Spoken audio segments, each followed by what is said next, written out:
You're staff here, not family. Staff don't get a seat at that table. That was my stepmother, Delphine, and she said it the way you'd remind someone to take out the trash, flat, bored, final. 6 months later, I was the one signing the papers that took Faulkner and Vance Millwork out of her hands completely. But to understand how a woman who spent 4 years fetching coffee for board meetings she wasn't invited to ended up owning the whole company, you have to go back to the beginning, back to the stockroom, back to the years nobody thought were building toward anything at all. My name is Rosalind Faulkner, though everyone at the company just called me Rose, when they bothered to call me anything besides "can you grab that" or "someone get the door." I was 27 years old, and I had been working at my own family's company since I was 23, the same year my father died of a heart attack in his office, 3 weeks after his 60th birthday. He built Faulkner and Vance from a single workshop into a respected mid-size furniture manufacturer over 30 years, and when he died, everyone assumed the company would pass smoothly to the family. It did. Just not to me. My father had remarried when I was 19, to a woman named Delphine, a sharp, polished former real estate agent who came with 2 grown sons from a previous marriage, Preston and Callum. I tried, in those early years, to make it work. I really did. Delphine wasn't cruel exactly, not at first. She was distant in a practiced, professional way, the way you're distant with a coworker you don't particularly like but have to be civil with. It was after my father died that the distance turned into something colder, something with edges. At the funeral, my Uncle Warwick, my father's younger brother, stepped in as acting CEO, since I was, in his words, too young and too emotional to run a business. I was 23 and grieving, and I didn't fight it. I told myself it made sense. I told myself I'd earn my way back in. What I didn't know, what none of us said out loud, was that my father had structured his shares differently than everyone assumed, folding them into a private family trust years earlier when the company was smaller, a trust nobody had bothered to revisit since. Everyone simply assumed Warwick and Delphine controlled everything now. I assumed it too. I had no reason not to. So I went to work. Actual work, the kind with a punch clock and an hourly rate, no title, no office, no line on the org chart that said anything other than administrative support. I did payroll when the bookkeeper quit and nobody replaced her. I smoothed over 3 different client relationships that Warwick had nearly wrecked with missed deadlines and short tempers. I personally renegotiated a lumber supplier contract that saved the company almost $11,000 a month, sitting at my kitchen table at 11 at night with a legal pad and a calculator, because nobody else was going to do it and I couldn't watch my father's company bleed money without trying. None of that work ever had my name attached to it. Warwick took the credit in board meetings I wasn't allowed to attend. I found that out secondhand, from an employee named Marisol who ran the front office and was the only person in that building who ever looked at me like I was a person and not furniture.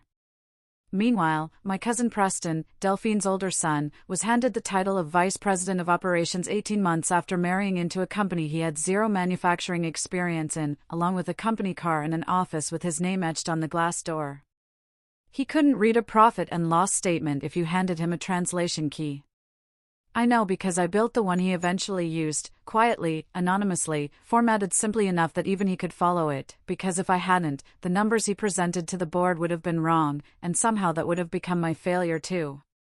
The moment that stayed with me longest happened at the company's 40th anniversary celebration, held in the same warehouse floor where my father used to walk the line every morning saying good morning to every single employee by name. There was a photograph taken that day, the whole Faulkner family, lined up in front of a banner with the company logo. I was asked, by Delphine, in front of 3 board members, to step out of frame and go grab a few more folding chairs from the storage closet since we were short. I did it. I smiled while I did it.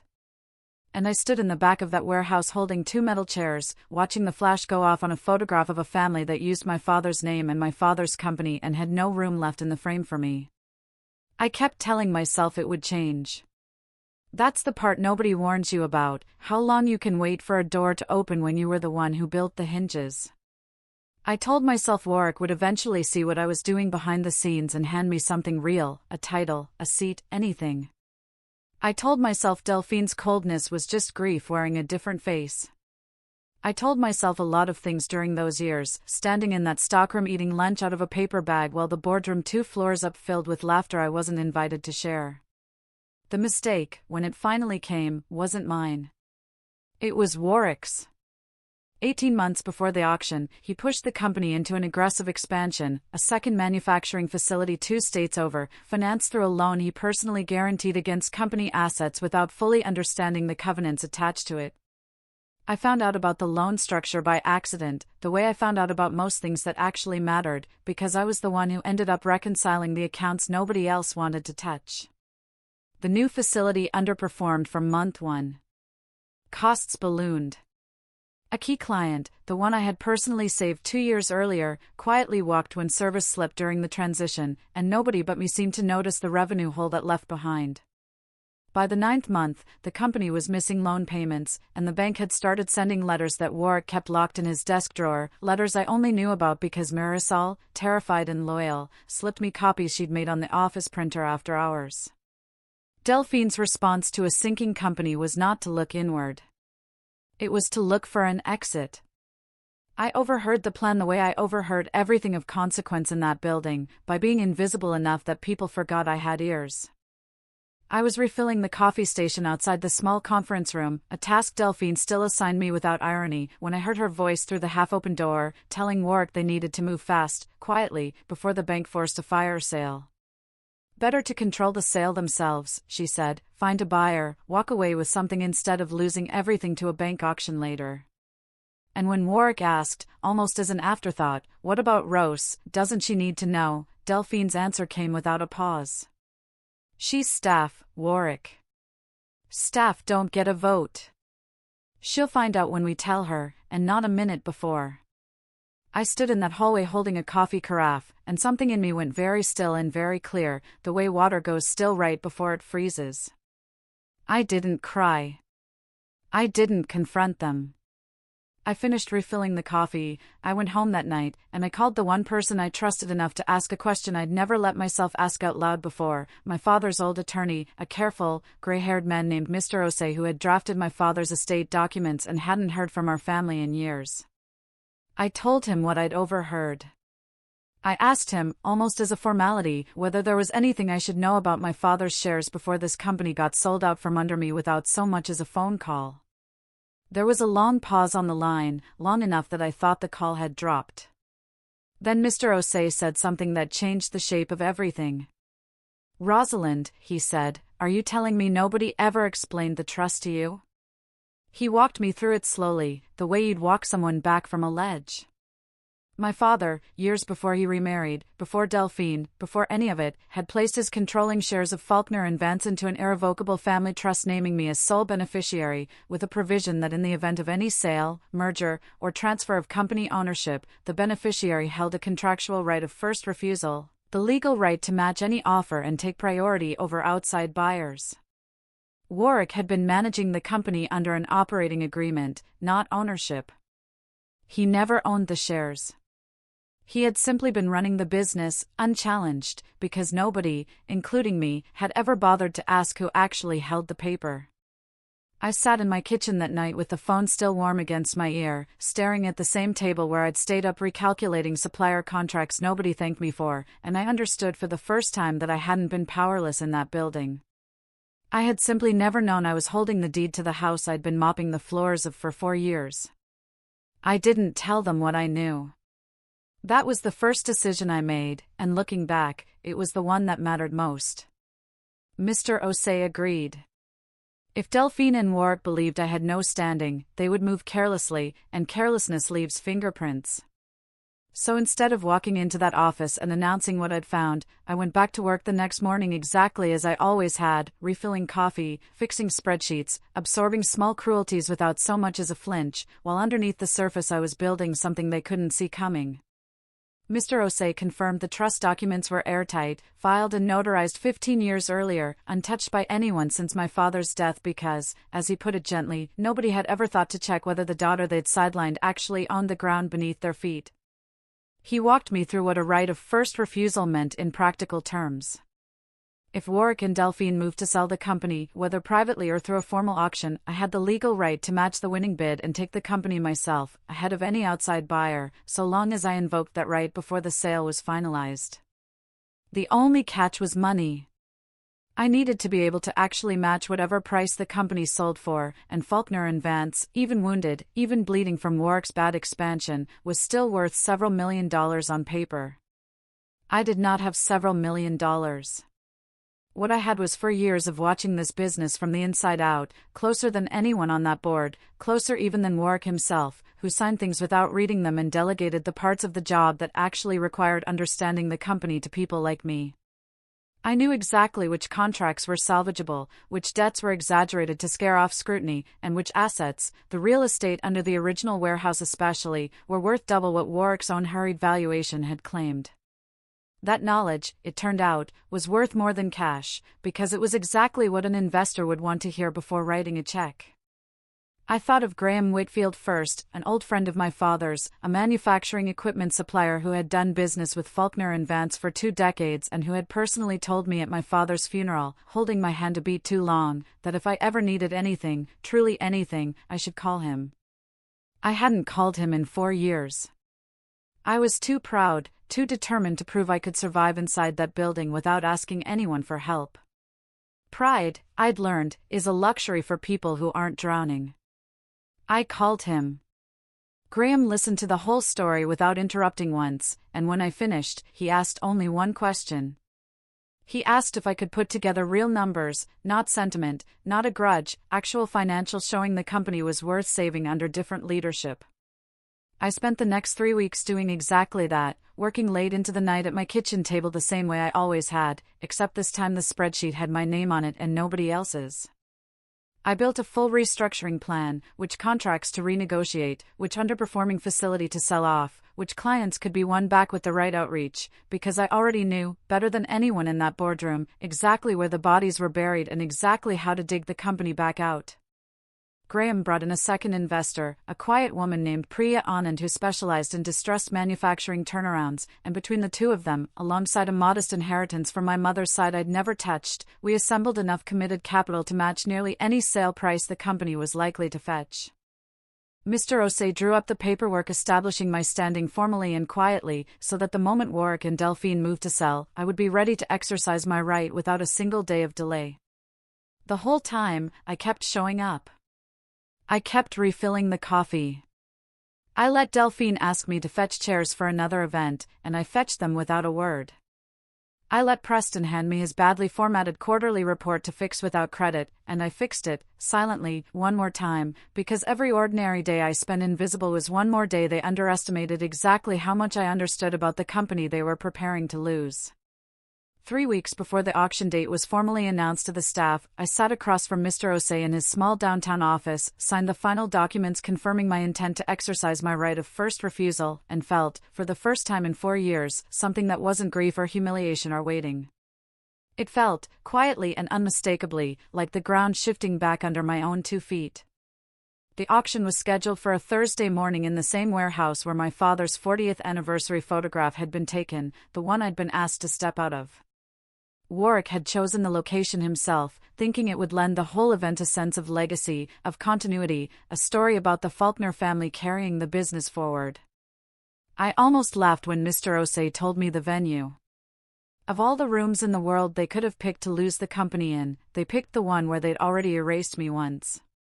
The room was set up formally, rows of folding chairs facing a small stage with a podium, an auctioneer hired through a business brokerage firm, and maybe 40 people in attendance, board members, 2 competing furniture manufacturers who'd sent representatives to bid, several longtime employees who'd been told simply that ownership was transitioning and nothing more, and Marisol, sitting near the back, catching my eye once when I walked in and giving me the smallest, steadiest nod, like she already knew.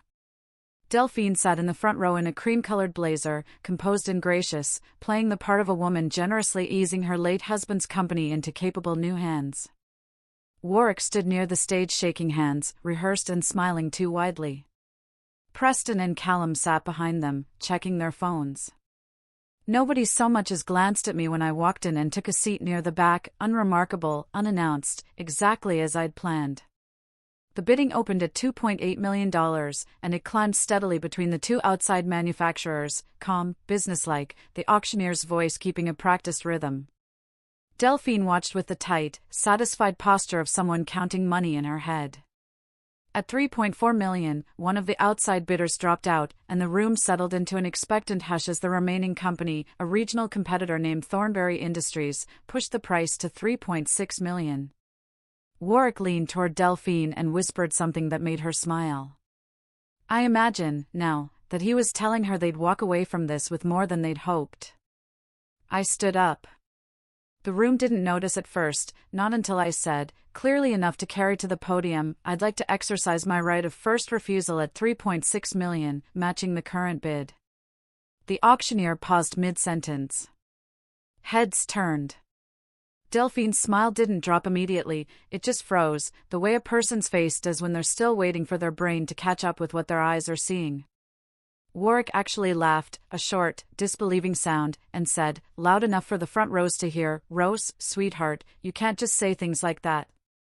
You don't have standing here. Actually, Mr. Osei said, rising from his seat beside me with a folder already in hand, she does. He walked it to the auctioneer himself, the notarized trust documents, my father's signature 15 years old and still binding, the right of first refusal clause highlighted and tabbed. The auctioneer reviewed it for a long, silent moment while the entire room waited, and then looked up and said the words I had been waiting for years to hear spoken by someone with the authority to make them real. This appears to be valid. Under these terms, Ms. Faulkner holds priority to match the leading bid. Delphine was on her feet by then, her composure gone, her voice pitched somewhere between disbelief and fury. This is absurd. She's staff, she works reception, she doesn't understand this business. I looked at her, and I let myself feel, just for a moment, exactly how long I'd waited to answer that sentence out loud. I've read every contract this company has signed for 4 years, I said, my voice steady, not raised, because I didn't need it raised. I renegotiated the lumber deal that kept us solvent 2 years ago. I built the restructuring plan that's going to save this company from the mess Warwick's expansion made of it. I know this business better than anyone in this room, including everyone sitting up front. Preston opened his mouth to object, and I looked at him too. You're welcome for the quarterly reports, by the way. A few of the employees near the back, people who'd watched me carry chairs and fix spreadsheets for years, started to clap, quietly at first, then not quietly at all. Delphine's mouth opened and closed, no sound coming out, and Warwick sat down hard in his chair like his legs had simply stopped agreeing to hold him. The auctioneer confirmed the transfer of ownership that same afternoon, once Mr. Osei's paperwork had been formally reviewed and accepted, and by 5 o'clock that evening, I owned Faulkner and Vance Millwork outright. Warwick left the warehouse without saying a single word to me, his face gray, his phone already pressed to his ear, presumably calling the same bank whose letters he'd hidden in a locked drawer for months. Preston and Callum trailed after him, quiet for once in their lives. Delphine stayed the longest, standing near the stage long after most of the room had cleared, and when she finally approached me, I expected an apology, or at least an attempt at one. Instead she said, "You planned this. You've been planning this for months, sitting there refilling coffee like nothing was wrong." I told her the truth. I wasn't planning revenge, Delphine. I was just finally paying attention to what already belonged to me. She didn't have an answer for that. She turned and walked out, and that was the last time I saw her inside that building. The weeks that followed moved faster than I expected. I let Marisol know first, privately, before any formal announcement, that her job wasn't just safe, it was about to come with a raise and a real title, office manager, printed on a door that would actually say her name. I brought in Priya to help formalize the restructuring plan I'd been quietly building for months, and within 6 weeks we'd sold off the underperforming second facility Warwick had gambled on, using the proceeds to pay down the loan that had nearly sunk the company entirely. The client I'd saved once before, the one who'd walked during the transition chaos, came back within the quarter, this time signing directly with me. I didn't gloat when I called to thank them personally. I just did the work, the same work I'd always done, except now it had my name on it, in ink, on documents that mattered. News of what happened at the auction spread through the local business community faster than I expected, the way stories do when they're true and strange enough to repeat. A regional trade paper ran a short piece a month later under the headline "Founder's Daughter Reclaims Family Furniture Company at Auction," and included one line from an anonymous longtime employee that I read 3 times before I let myself believe it was about me. She was always the one actually running this place. We just didn't have the paperwork to prove it until she did. I framed that clipping, not out of vanity, but because I wanted a reminder, on the days the work got hard, of exactly how long invisible effort can go unnoticed before it finally speaks for itself. My father called me once, 3 months after the auction, the only member of that side of the family who reached out. Not Warwick, not Delphine, not the cousins. My father, from my mother's side, a quiet man I hadn't spoken to much since the funeral, who told me over an awkward, careful phone call that he'd always suspected something wasn't right in how I was treated after Dad passed, and that he was sorry he hadn't asked more questions sooner. I told him it wasn't his fault, that I hadn't asked the questions either, not until I had no choice left. We've had coffee twice since then. It isn't close, not yet, but it's honest, and honest is more than I had for 4 years. I still work long nights at that same kitchen table sometimes, except now the numbers I'm running belong to a company that has my name on the deed, not just my labor in the margins. Faulkner Vance turned its first profitable quarter in 2 years this spring, and when we held our next anniversary gathering, 41 years this time, I stood in the center of the photograph, not behind it, not off to the side fetching chairs, but in the frame, where my father always meant for me to be, whether anyone else remembered that or not. People sometimes ask me if I regret how long I waited, all those years of silence, of small humiliations swallowed without complaint. I don't. Every folding chair I carried, every spreadsheet I fixed without credit, every dismissive comment I absorbed without flinching, all of it taught me exactly how that company worked, from the ground up, in a way no title ever could have. They spent 4 years telling me I didn't belong at that table. So I bought the table. And I've never once regretted the price.